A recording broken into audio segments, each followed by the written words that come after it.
મિત્રો, એક દેવી પૂજકની દીકરીના રૂપિયા અટવાયા અને એ દીકરી ગળે ફાંસો ખાવા જાય ત્યાં જ માં મેલડી આવ્યા અને જે પરચો આપ્યો એ કાળજા કંપી નાખે એવી આ દેવી પૂજકની મેલડીનો પરચો છે બાપ. તો આવો જાણીએ આ દેવી પૂજકની મેલડીનો પરચો.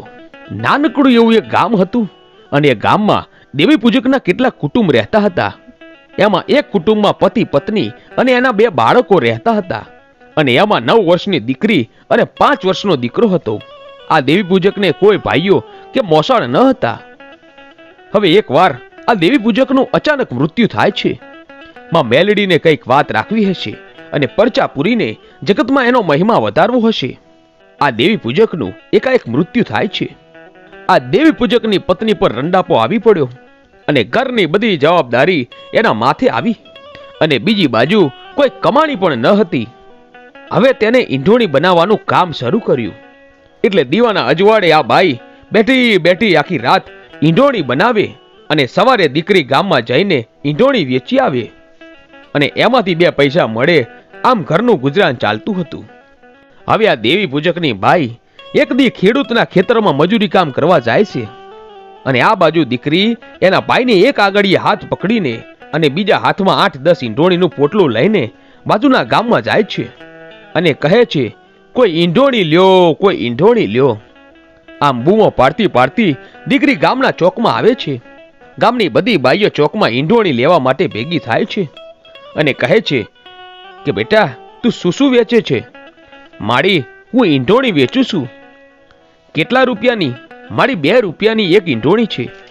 પછી તો ગામની બધી બાઈઓ ઈંઢોણીનો બસકો ખોલ્યો અને એક એક ઈંઢોણી જોવે છે. એમાંથી 3 ઈંઢોણી ગામની બાઈઓએ ચોરી લીધી અને આ બાળકીને એની ખબર પણ નથી. હવે એનો ભાઈ બાજુમાં બેઠો બેઠો રોવે છે.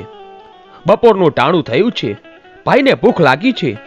5-7 ઈંઢોણી વેચાણી અને પછી દીકરી આંગળીના ટેરવે ગણવા લાગી તો એને ખબર પડી કે 3 ઈંઢોણી ઓછી છે. પછી દીકરી ગામની બાઈઓને પૂછે છે કે માડી, તમે કોઈએ ઈંઢોણી લીધી છે? બધા કહે છે કે ના દીકરી. બધા એને દીકરી પૂછે છે પણ બધા કોઈ જવાબ આપતા નથી. દીકરી રડવા લાગી અને રડતા રડતા કહે છે કે હું પૂરા પૈસા ઘરે નહીં લઈ જાઉં ને તો વાડીમાં દાળીએ ગયેલી મારી માં મને સાંજે આવીને મારશે. હું એને પૈસા ક્યાંથી આપીશ? આમ કહેતી દીકરી રોવે છે. પણ એમાં ઉભેલી ત્યાં એક બાઈએ દીકરીના માથા ઉપર ટાપલી મારી અને કહ્યું, અમે તો તારી ઈંઢોણી લેવા આવ્યા છીએ અને તું જ અમને ચોર કહે છે? પછી દીકરી ચોધાર આંસુડે રડતી રડતી ઈંઢોણી લઈ પોતાના ગામ તરફ ચાલવા લાગી. ચાલતા ચાલતા રડતી જાય છે અને વિચારે છે, મારી માં સાંજે આવશે અને મને મારશે. આમ બીકમાં ને બીકમાં તે એના ઝૂંપડી પાસે આવી અને એના નાના ભાઈને ઝૂંપડીની બહાર બેસાડી થોડા રોટલાના બટકા હતા એ ખાવા માટે આપે છે અને ભાઈ પણ ભૂખનો માર્યો બહાર બેઠો બેઠો રોટલો ખાય છે. અને આ દીકરી વિચાર કરે છે કે હવે હું મરી જાઉં, કારણ કે સાંજે મારી માં આવશે અને મારી પાસે પૈસા માગશે અને હું પૂરા પૈસા નહીં આપું ને તો મારી માં મને ખૂબ જ મારશે. આમ વિચારી એની માની સાડી લઈ ફાંસો બનાવે છે અને ત્યાં ઘરના ઉપરના લાકડે આ હાડીને બાંધીને ફાંસો ખાવાની તૈયારી કરે છે. ત્યાં તો દીકરીને એનો બાપ યાદ આવે છે અને મરતા પહેલા એની બાપની માં મેલડીનો કરંડિયો ખૂણામાં બાંધેલો હતો. એની સામે જોઈને દીકરી કહે છે, હે માં, મારો બાપ તો આજે આ દુનિયામાં નથી અને હું પણ એ જ રસ્તે જાઉં છું. માં, હવે આ દુનિયામાં મારી ગરેવડી માં અને મારો નાનો ભાઈ છે. એની માં તું રક્ષા કરજે, એનું ધ્યાન રાખજે.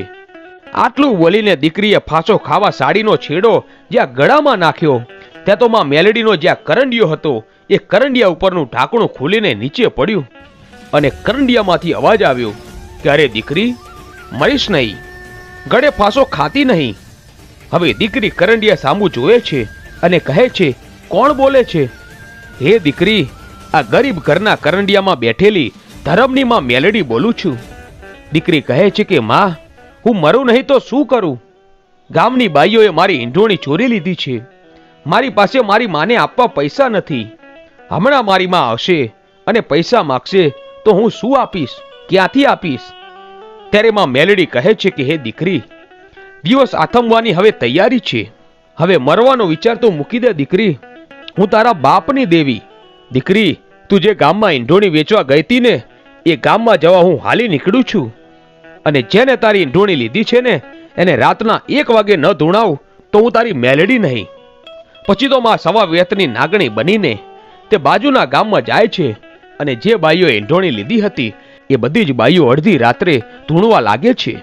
પછી તો આખું ગામ ભેડું થયું અને ભુવાને તેડાવ્યા.